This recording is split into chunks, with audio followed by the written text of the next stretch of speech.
So 2023 is up and running and we're off to the races, which means the stats for 2022 have just wrapped up and we've got them right here. So I'm going to present these to you in just a second. There's a lot of numbers here. I'm not going to get into all of them, but I'll make sure that there's a link that you can actually click to get the media release if you really want to get into more of the stats and compare year over year or how we compared in 2022 versus a 5 or 10 year average. It's all there, but just for the essence of time and kind of giving you the Coles notes, let me share with you the things that are of interest. Let me preface this by saying that we are not in a full buyer's market and we are not fully in a seller's market. So a seller's market is when we have very minimal homes and sellers are in control because buyers are competing for minimal inventory. Buyer's market is the complete opposite, where there is a lot of inventory out there and the buyers can have their pick of the litter and they can negotiate with sellers quite aggressively.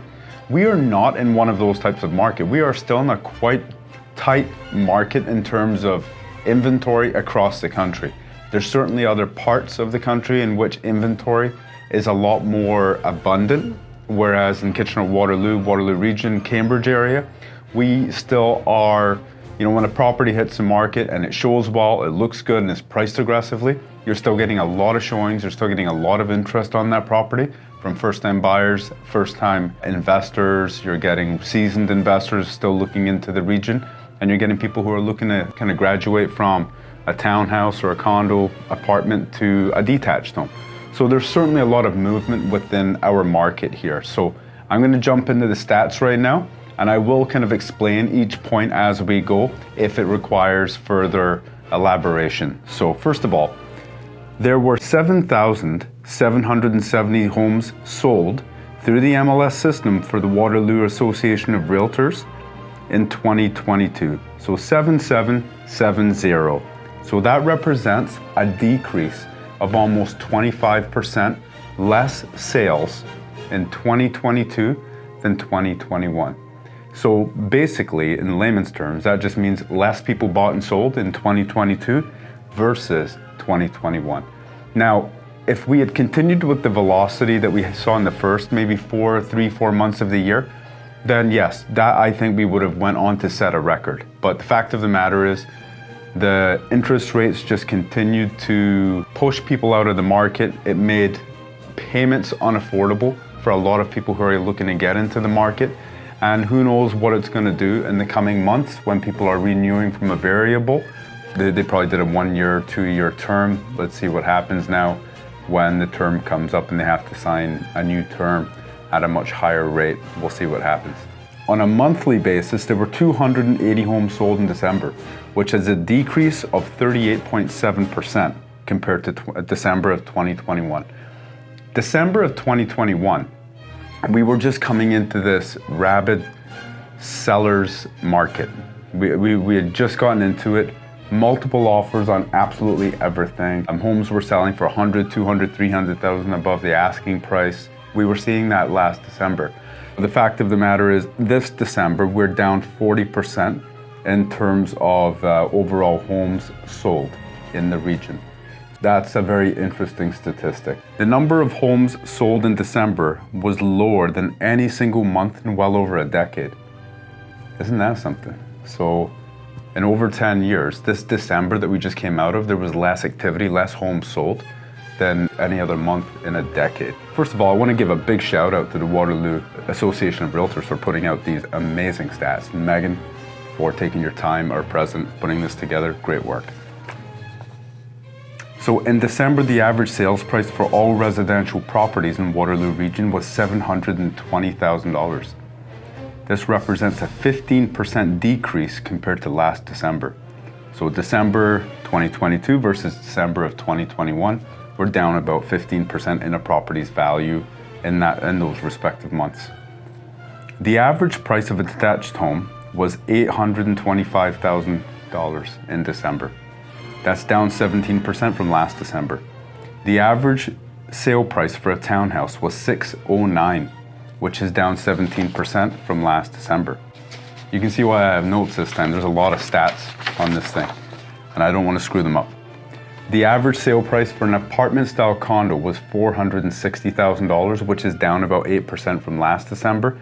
And the average sale price for a semi-detached home was $616,000, down almost 20% versus last December. So it doesn't matter if it's a detached, an apartment-style condo, a semi, or townhouse, values are down. I mean, that's pretty obvious from all of the media and the news and stuff that we're seeing. We're down about anywhere from 15 to 20% across the various asset classes. So after the home prices earlier this year, they had just peaked over $1 million. That was in February of this year. I remember doing a video and we were like, the average price here is over $1 million. Well, now the average price is substantially lower. You're talking in the 7s and the 8s. It's definitely a bit more of an achievable market for many people to get into. But now the issue is, can you qualify for a mortgage? And if you qualify for a mortgage, can you qualify to make those payments on a monthly basis? That's a question that someone should be having with their mortgage broker, I would say sooner than later. There is word out there that the rates will stabilize. I don't know if that's after one more increase or whether we stabilize from the next set date moving forward. It'll be interesting to see. The average number of days to sell a house in December was 25. In previous months building up to it, it was 21, 22, 23. December, yes, you are going to get less people out regularly looking at houses. A lot of people, when it hits December, they just say, let's just wait until the new year. Let the holidays come, let the holidays go, that type of thing. So it's not a surprise that the days on market for a property increased just slightly. But last December, it was 11 days.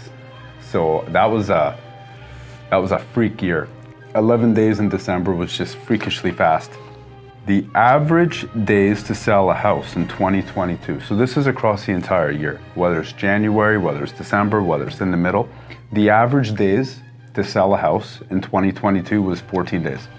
So if your house was on the market within 2 weeks, it was going to sell. Overall, that kind of wraps up the stats where we're at. There's no question we're certainly in a very different place in December than where we were in January. And we saw that decline constantly happen. We're actually down about 2% in values from November versus December. Not a huge surprise. I would say when it's down 2%, that's not massive. That's a bit more, we're kind of dealing with a steady axis at that point, but it's certainly dramatically different from the beginning of the year to the end of the year. Obviously, the interest rates did what they were supposed to do, slowed down the market, made it a bit more difficult for people to get in. Is that the end of it? Time will tell. But what I do believe coming into January and February is that we are going to be coming into a bit of a similar market to what we saw in December. It may go up slightly because you're going to get some people jumping into the market because it's the new year and they'd put it off at the end of the year. We'll see. But for those who do not see inventory in the market that is to their liking, I would say wait until middle of February, wait until the end of February, March. You're going to start to see more listings, more inventory pop up than certainly in the early part of January. So stay tuned, houses are coming. And if you're a buyer or seller out there, it's very, very confusing. I completely understand. And that's why we review the stats every single month to make sure that we're in alignment with the market so we're communicating the most accurate information to you guys. So if you ever have any questions, reach out to me. You want to have a discussion, let's talk about it. Follow us on social. See you guys.